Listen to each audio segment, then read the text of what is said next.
नमस्कार, मैं हूं रेणु देवड़ा। आइए नजर डालते हैं शहर की गतिविधियों पर। नानाखेड़ा क्षेत्र में एक युवक अपने दोस्तों का इंतजार कर रहा था। वहीं कुछ बदमाशों द्वारा उस पर हमला कर दिया गया।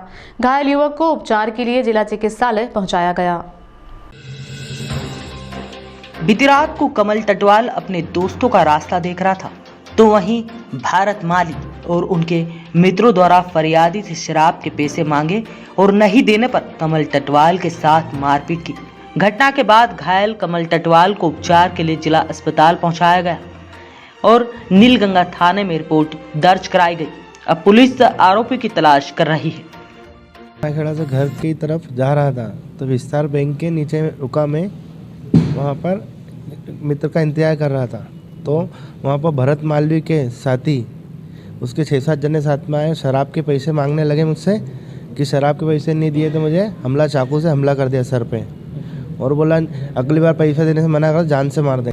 नागदा थाना क्षेत्र के एक गांव में कुछ दबंगों द्वारा एक व्यक्ति पर हमला कर दिया गया। मारपीट के दौरान बीच बचाव करने वाले कुछ लोग भी घायल हुए हैं।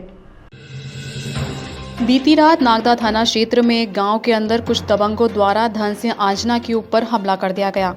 जब गांव के लोग बीच बचाव करने आए तो उनको भी घायल कर दिया गया। सभी लोगों को उपचार के लिए जिला चिकित्सालय पहुंचाया गया और जिला चिकित्सालय में उपचार दिया जा रहा है। नागदा थाने में प्रकरण दर्ज भी कर लिया गया है। फरियादी धन सिंह आंजना ने बताया कि मेरे साथ गांव के सरपंच पवन, अमर, विकास और भी अन्य लोगों द्वारा मारपीट की गई।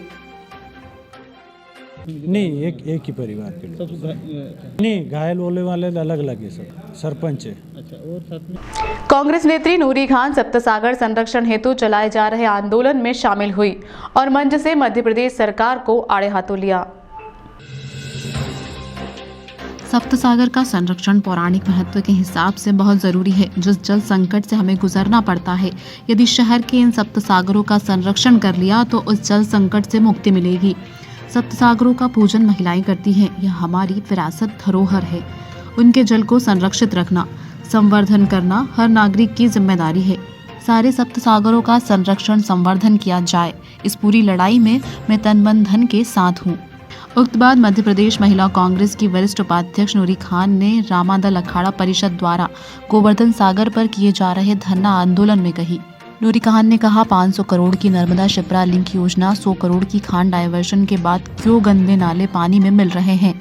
शिप्रा के तट पर आरती होती है तो उसी पानी से वजू करके नमाज भी पढ़ी जाती है। पानी कभी किसी धर्म को नहीं पूछता।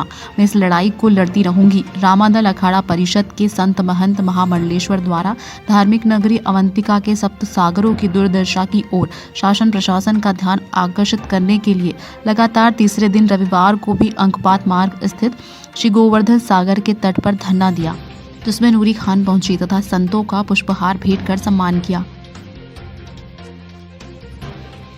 जल के सत्याग्रह हमने किया और आज मैं यहाँ पहुंची हूँ जहाँ पर हमारे उज्जैन के साधु संत महात्मा बैठकर सप्तसागर के जीर्णोद्धार की लड़ाई लड़ रहे हैं। उज्जैन में सप्तसागर जो है उनका एक पौराणिक महत्व है और उनके संरक्षण संवर्धन की निहित आवश्यकता है। इसी मांग का साधुओं की इसी मांग का समर्थन करने के लिए आज मैं धरना स्थल पहुंची और शिप्रा के साथ साथ सप्तसागरों की लड़ाई भी हम लड़ेंगे, क्योंकि उज्जैन शहर के लिए सप्तसागर धरोहर है और आने वाले समय के लिए भी जल स्रोतों को संभाल कर रखना हमारी जिम्मेदारी है। संजीवनी हॉस्पिटल की मेडिकल टीम और डॉक्टरों की सजगता से जन्म से ही गंभीर बीमारी से ग्रसित नवजात बच्चे को नया जीवन मिला है। कई बार हम सभी ने सुना है कि डॉक्टर भगवान होते हैं। आज यह कहावत संजीवनी हॉस्पिटल में सही होती देखने को मिली, जहां पर नवजात बच्चे की गंभीर बीमारी का पता कर डॉक्टरों ने समय पर इलाज कर उसे मौत के मुंह से वापस लाकर नया जीवन प्रदान किया है। दरअसल यह वाकया उज्जैन के संजीवनी हॉस्पिटल का है, जहां पर डॉक्टरों व हॉस्पिटल की टीम ने बच्चे को स्वस्थ करने के लिए अपना जी जान लगा दी। संजीवनी हॉस्पिटल में 12 दिसंबर को बच्चे का जन्म हुआ। जन्म के बाद वह अस्वस्थ रहने लगा। बच्चे के लगातार बीमार रहने के कारण डॉक्टर राजेंद्र बंसल और डॉक्टर अंकुर गुप्ता को शंका हुई कि बच्चे को कोई बीमारी है। इसलिए डॉक्टरों ने बच्चे की MRI कराई तो पता चला बच्चे के ब्रेन में ब्लड क्लॉट है। वही बीमारी का पता चलते ही डॉक्टरों ने इलाज करना शुरू कर दिया। थोड़े दिन इलाज के बाद बच्चा ठीक होने लगा तो उसे मां का दूध हजम नहीं हो रहा था। इसमें फिर से डॉक्टरों ने जांच कर बीमारी का पता लगाया तो पता चला बच्चे की पेट की आंत बहुत कमज़ोर है। जब डॉक्टरों ने इस बीमारी का इलाज करना शुरू किया, थोड़े दिन इलाज चला तो बच्चे के प्लेटलेट्स कम होने लगे, जिसकी वजह से वह बीमार होने लगा। अब डॉक्टरों की पैनल में फिर जांच कर जाना तो पता चला कि बच्चा बहुत कमज़ोर है, जिसका इलाज करते हुए डॉक्टरों और medical staff manager Divyanshu Chaturvedi ने बच्चे की हर एक्टिविटी का ध्यान रखा। आज यह स्थिति है कि बच्चा पूर्ण रूप से स्वस्थ होकर अपने घर जा रहा है। इसमें बच्चे की 3 से 4 बीमारी एक साथ हो गई थी। एक तो पहले क्लॉट जमा हो गया था, जिसके क्या कंटिन्यूसली उसको झटके आ रहे थे। उसके बाद बच्चे को इन्फेक्शन हो गया, जिसको हम सेप्सिस बोलते हैं मेडिकल टर्म में। और उसके बाद बच्चे की जो कमज़ोर बच्चे रहते हैं उनकी आंतें जो है काफ़ी कमज़ोर रहती है, जिसके कारण क्या है कि वो दूध पचा नहीं पाता है। तो जिससे क्या है कि बच्चा आंतों की एक जो इस चलने के कारण 2 से 3 जो बीमारियां थी वो धीरे धीरे कवर होने में काफ़ी टाइम लगता है। वो कई बार तो बच्चे बच भी नहीं पाते हैं, लेकिन आज इतने समय बाद बच्चा स्वस्थ हुआ है, आज वो बच्चे ने रिस्पॉन्ड किया है, तो उस हिसाब से बच्चा काफ़ी अभी क्रिटिकल कंडीशन से निकल गया है और स्वस्थ है। बच्चा सीवियर सेप्सिस में था और उसके प्लेटलेट काउंट भी कंटिन्यूसली कम होते जा रहे थे। फिर बच्चे को कुछ उनके अटेंडर ने इंदौर शिफ्ट कर दिया था। इंदौर में कुछ बच्चे की कुछ 8 से 10 दिन की मशक्क़त करने के बाद भी इम्प्रूवमेंट नहीं हो रहा था। फिर से हमारे पास उज्जैन में आया था, तो मैंने संजीवनी हॉस्पिटल में इसको इंडोर किया था, एडमिट किया था। उस समय बच्चे की उसी समय कंडीशन काफ़ी क्रिटिकल थी, वो प्लेटलेट काउंट तभी भी बढ़ नहीं रहे थे। फिर कुछ 1 या 2 दिन की मशक्क़त के बाद जब कुछ मेडिकेशंस मैं संजीवनी हॉस्पिटल से हमने मुहैया करवाई थी, उससे कुछ हमारी जो मैनेजमेंट टीम है उनके एफ़र्ट्स काफ़ी अच्छे थे। तो उसके साथ साथ क्या है कि बच्चे के जो कुछ 3 या 4 दिन के बाद धीरे धीरे प्लेटलेट बढ़ना शुरू हुए और इन्फेक्शन की मात्रा कम होती गई। उससे क्या है कि बच्चे इम्प्रूवमेंट होने लगा। फिर दूध जो है बच्चा दूध पचाने लगा और आज की कंडीशन में बच्चा बड़ा स्वस्थ है। और आज हम सकुशल पूरे 1.5 महीने के बाद जो है बच्चा आज अपने घर जा रहा है, वो भी। सरकार ने उज्जैन में जंबो ऑक्सीजन सिलेंडर बनाने के प्लांट की स्थापना के लिए 50,000 स्क्वायर फीट जमीन दिए जाने का निर्णय लिया है। कोरोना की दूसरी लहर के दौरान ऑक्सीजन और सिलेंडर की शॉर्टेज सामने आई थी। उस दौरान बक्सी रोड उद्योगपुरी की सबा सिलेंडर लिमिटेड ने मध्य प्रदेश, छत्तीसगढ़, राजस्थान और दक्षिण भारत के राज्यों तक छोटे 1.5 क्यूबिक मीटर क्षमता वाले सिलेंडरों की आपूर्ति की थी, मगर हॉस्पिटल के उपयोग किए जाने वाले 7 बड़े क्यूबिक मीटर क्षमता वाले जंबो सिलेंडर उस समय आसानी से नहीं मिल पा रहे थे। बड़े जंबो सिलेंडर आपूर्ति में आई इस कमी को लेकर मध्य प्रदेश सरकार ने अब उज्जैन में भी अधिक क्षमता के जंबो ऑक्सीजन सिलेंडर बन सकेंगे। उज्जैन के औद्योगिक क्षेत्र को बढ़ावा देने के साथ साथ कोरोना की दूसरी लहर में हुई ऑक्सीजन सिलेंडर की कमी को ध्यान में रखते हुए मध्य प्रदेश सरकार ने उज्जैन के औद्योगिक क्षेत्र में अधिक क्षमता वाले सभी ऑक्सीजन सिलेंडर बनाने के लिए जमीन देने का निर्णय लिया है। जानकारी देते हुए मंत्री मोहन यादव ने बताया कि उज्जैन की सबा इंडस्ट्रीज को 50,000 स्क्वायर फीट जमीन उपलब्ध कराई है, जिसमें ऑक्सीजन के बड़े सिलेंडर भी लगाए जा सकेंगे। उज्जैन में हमारे अपने खास करके ऑक्सीजन प्लांट के लिए पिछले समय देखा था कि जो 2 लीटर का ऑक्सीजन प्लांट हमारा छोटा वाला था वो बहुत देश में यहाँ से गया है। तो अब बड़े प्लांट भी उज्जैन में बनना चाहिए। जो बड़े प्लांट ऑक्सीजन के बनाने के लिए उज्जैन में ही वो गुंजाइश है। तो सबा इंडस्ट्री करके है जो हमने मक्सी रोड पे उनको लगभग 50,000 स्क्वायर फीट ज़मीन देने का कैबिनेट से निर्णय कराया है कि ऑक्सीजन के सभी प्रकार के जो सिलेंडर उज्जैन में बने।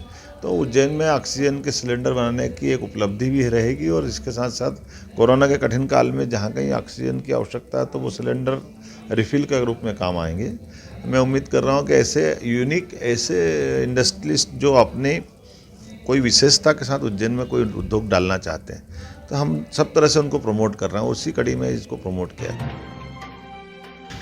उज्जैन में अब बड़े सिलेंडर भी बन सकते हैं। इन संभावनाओं को ध्यान में रखते हुए कैबिनेट में प्रस्ताव पास कराकर जमीन उपलब्ध कराई है। इस कार्य के पीछे बस यही मंशा है कि उज्जैन को औद्योगिक क्षेत्र में बढ़ावा मिले, इसके साथ ही उज्जैन में ऑक्सीजन सिलेंडर की कमी न आए। ऐसे और भी उद्योगों को बढ़ावा मिले जो शहर के लिए अनुकूल होंगे। सबा सिलेंडर लिमिटेड के संचालक सब्बीर नालवाला के अनुसार हम छोटे सिलेंडर तो बना रहे हैं, मगर जमीन की कमी के चलते बड़े सिलेंडर बनाए जाने के लिए उद्योगों का विस्तार नहीं हो पा रहा है।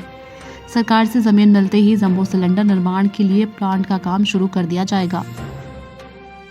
5 क्यूबिक मीटर के छोटी साइज़ के सिलेंडर बनाते हैं जो पलंग के बेड के हॉस्पिटल बेड में अटैच होते हैं और एम्बुलेंस में होते हैं। और बड़े जो 7 क्यूबिक मीटर जंबो सिलेंडर की आवश्यकता है उसमें मध्य प्रदेश में कोई बनाने वाला अभी है नहीं, राजस्थान में छत्तीसगढ़ में भी कोई नहीं है।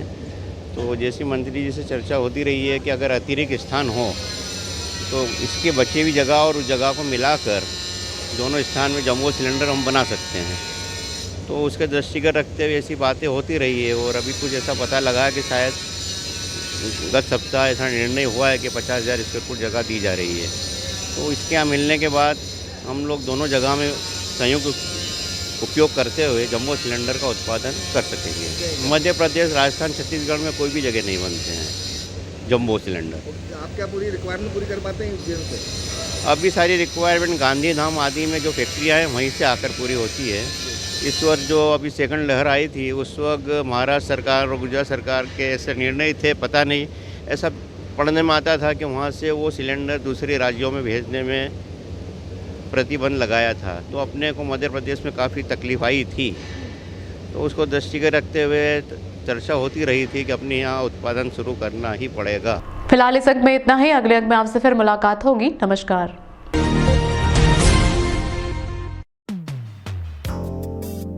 हर्बोबिन health care centre doctor Manoj Kumar Agrawal द्वारा आविष्कारित आयुर्वेदिक दवाएं जैसे शुगर, गठिया, सफेद दाग जैसी बीमारियों का उपचार किया जाता है। शुगर की दवा में अंग्रेजी दवा तथा इंसुलिन पहले दिन से बंद कर दी जाती है। कई पेशेंट्स की शुगर खत्म भी हो जाती है, मगर इसकी कोई गारंटी नहीं ली जाती। शुगर को कंट्रोल में रखती है। शुगर की दवा आजीवन चलती है। शुगर की आयुर्वेदिक दवा में आलू, चावल, खटाई एवं मीठे का परहेज आवश्यक है। शुगर की दवा यूएसए, कनाडा के लैब से टेस्टेड है और देश विदेश में भी भेजी जाती है। इस आयुर्वेदिक दवा का किसी भी प्रकार का साइड इफेक्ट नहीं है और मात्र 3 से 4 दिनों में इस आयुर्वेदिक दवा से मरीज को फायदा मिलता है। इसके अलावा किडनी, लीवर, अस्थमा, माइग्रेन, मोटापा, वजन बढ़ना, चेहरे की सुंदरता, बालों का झड़ना, लकवा, सेक्स समस्या, शराब छुड़वाना और साइटिका जैसी बीमारियों का इलाज भी होता है। अगर आप भी ऐसी किसी बीमारी से परेशान हैं तो याद रखिए हमारा पता। Herbobin health care centre, MZ8 Shubham corporate, पहली मंजिल सपना संगीता के पास, इंडसइंड बैंक के ऊपर, इंदौर। सफाई कर्मचारी आयोग के अध्यक्ष M वेंकटेशन उज्जैन आए और सफाई कर्मचारियों से मुलाकात भी की। उज्जैन प्रवास में एक वेंकटेश ने वार्ड 43 वाल्मीकि नगर पहुंचकर सफाई सुरक्षा मित्रों से सौहार्दपूर्वक भेंट की। साथ ही समाजजनों द्वारा तिलक लगाकर पुष्पमाला पहनाते हुए आत्मीय स्वागत किया गया। M वेंकटेशन के उज्जैन भ्रमण पर नगर निगम आयुक्त द्वारा पुष्पगुच्छ भेंट कर नगर निगम परिवार की ओर से स्वागत किया गया। राष्ट्रीय सफाई कर्मचारी आयोग के अध्यक्ष द्वारा बृहस्पति भवन में उज्जैन नगर निगम में कार्यरत अस्थायी एवं आउटसोर्स कर्मचारियों से चर्चा करते हुए कर्मचारियों द्वारा बताए गए विषयों को संज्ञान में लिया। साथ ही उक्त विषयों का समाधान किए जाने हेतु आश्वस्त भी किया गया।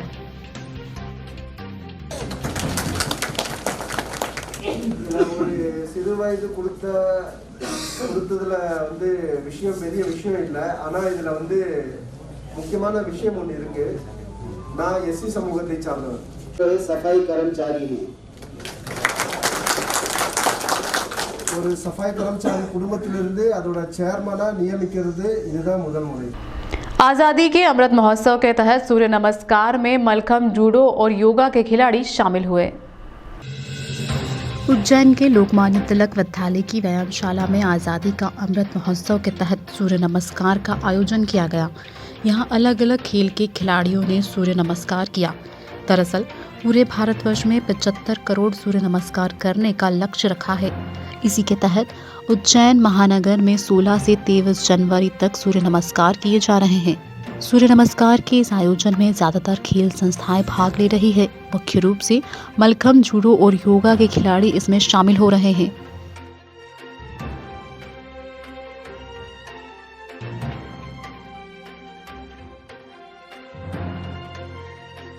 शनिवार को लोकमान्य तिलक विद्यालय की व्यायामशाला में प्रशिक्षक योगेश मालवीय के नेतृत्व में सूर्य नमस्कार किया गया। यहां एक साथ 204 सूर्य नमस्कार लगाए गए। संस्था का लक्ष्य है कि शहर की ज्यादातर खेल संस्थाएं इसमें शामिल हो। जितनी भी हमारी खेल से जुड़ी हुई संस्थाएं, उनके पेरेंट्स व नए लोग इसमें सूर्य नमस्कार में जुड़े। तो ये लोग जो अभी सूर्य नमस्कार लगा रहे हैं, अपना पूरा वर्कआउट होने के बाद, जैसे जूडो के बच्चे हैं, इसमें 15 बच्चे जूडो के हैं, बाकी मलखम्ब और योगासन के बच्चे, इनका पूरा वर्कआउट होने के बाद आज इन लोगों ने 204 सूर्य नमस्कार लगाई है। तो जो इनका नियमित जो अभ्यास करते हैं, उसके अलावा इन लोगों ने जो अपना अभ्यास किया है वो उसको किया है। साथ में इस सूर्य नमस्कार के संकल्प के माध्यम से हमको एक नई चीज़ और सीखने को मिली है कि हम कैसे इन लोगों में ज़्यादा से ज़्यादा सूर्य नमस्कार को और कैसे डेवलप कर सकते हैं। तो जैसा अभी हम लोग पहले सूर्य नमस्कार 24-24 के पूरे एक साथ सामूहिक सूर्य नमस्कार लगाते थे, जिसमें हमारे 60 बच्चे आज सूर्य नमस्कार लगा रहे हैं। उसमें सभी ने पहले 2 राउंड 120 सूर्य नमस्कार का लिया है। उसके बाद फिर हम लोगों ने टाइमिंग के हिसाब से निकालना चालू किया है। तो 24 सूर्य नमस्कार हमारी पहले 3 मिनट 24 सेकंड में हो रही थी, फिर दूसरी सूर्य नमस्कार 3 मिनट 12 सेकंड में हुई, और तीसरी जो सूर्य नमस्कार 24 हमने लगाई है बाद में, उसमें 2 मिनट 51 सेकंड में सूर्य नमस्कार हुई।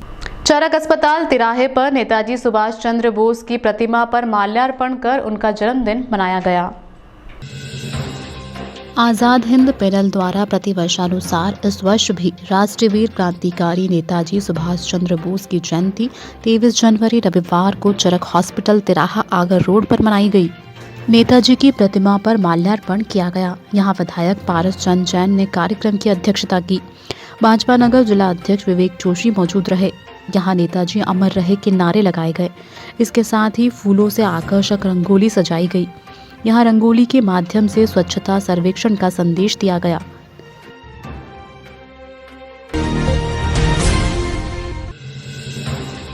Sir Syed Ahmed welfare society द्वारा आज़ाद हिंद फौज के संस्थापक नेताजी सुभाष चंद्र बोस की जयंती एवं जनरल शाहनवाज की जयंती की पूर्व संध्या पर सामान्य ज्ञान प्रतियोगिता का आयोजन हसनैन आल आरमपुरा में किया गया। संस्था द्वारा दोनों महापुरुषों की स्मृति में सामान्य ज्ञान प्रतियोगिता का आयोजन किया गया, जिसमें सही उत्तर देने वाले छात्र छात्राओं को पुरस्कृत किया गया।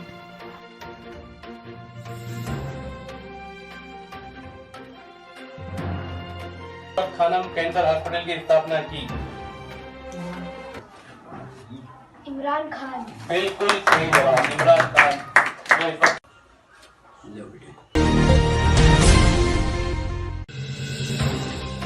आज के अफरा तफरी के माहौल में कुर्बानी देने के जज्बे को बढ़ावा देने के उद्देश्य से तोपखाना के नौजवानों ने सालार वेलफेयर सोसाइटी के बैनर तले एक निःशुल्क blood donate camp Nagauri guest house तोपखाने में लगाया, जिसमें नई उम्र के नौजवानों ने ब्लड डोनेट किया।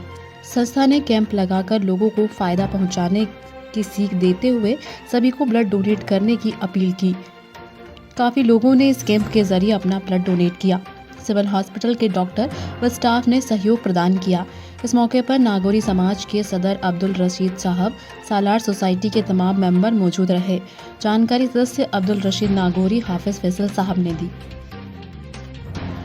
योगा कनक श्रृंगा एवं स्पोर्ट्स एसोसिएशन की खिलाड़ी सपना माली का जिम्नास्टिक राष्ट्रीय स्तरीय अंतर महाविद्यालय में हुआ चयन। योगा कनक श्रृंगा एवं स्पोर्ट्स एसोसिएशन की खिलाड़ी सपना माली का जिम्नास्टिक राष्ट्रीय स्तरीय अंतर महाविद्यालय प्रतियोगिता में चयन होने के उपलक्ष्य में आर्य समाज मार्ग बहादुरगंज स्थित एक निजी स्कूल पर संस्था के सचिव व कोच संतोष सोलंकी के नेतृत्व में संस्था के बच्चों द्वारा योगा, पैरामिंट, मलखम्ब व रोप मलखम्ब किया गया। इसी के साथ संस्था का गौरव बनी खिलाड़ी सपना माली का सम्मान किया गया। कार्यक्रम में मुख्य अतिथि जिम्नास्टिक अंतर्राष्ट्रीय निर्णायक MP Supekar, gymnastic coach Dilip Singh Chauhan, Hina Tiwari, जिला मलखम्ब कोषाध्यक्ष धर्मेंद्र सोलंकी, लोकमान्य तिलक महाविद्यालय क्रीड़ा अधिकारी दर्शनी त्रिपाठी, अभिषेक यादव, शैलेंद्र सूठिया, सुनील ठाकुर द्वारा कार्यक्रम संपन्न किया गया। जानकारी सपना माली ने दी। यहाँ रुकते हैं एक ब्रेक के लिए। गतिविधियां लगातार जारी हैं।